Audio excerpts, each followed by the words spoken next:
রাজকুমার ও রাজশ্রী ভেবেছিল সব শেষ, কিন্তু একদিন রাজ্য জুড়ে শুরু হয় অদ্ভুত এক পরিবর্তন।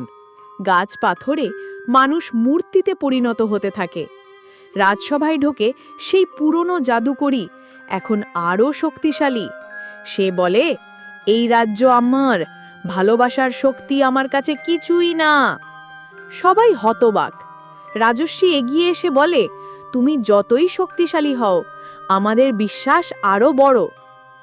জাদুকরি তখন রাজশ্রীকে অভিশাপ দেয়, তার কণ্ঠ হারিয়ে যায়।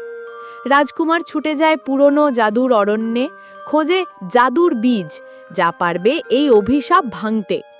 অনেক বিপদ পেরিয়ে সে খুঁজে পায় এক ছোট সোনালী বীজ। সেই বীজ রাজশ্রীর হাতে রাখে আর বলে, তুমি আমার হৃদয়ের আলো। বীজ আলো ছড়ায়, রাজশ্রীর কণ্ঠ ফিরে আসে, জাদুকরি ধ্বংস হয়। রাজ্য ফিরে পায় তার প্রাণ, আর রাজশ্রী ও রাজকুমার প্রতিজ্ঞা করে, ভালোবাসা আর সাহস দিয়ে আমরা রক্ষা করব আমাদের রাজ্যকে চিরকাল।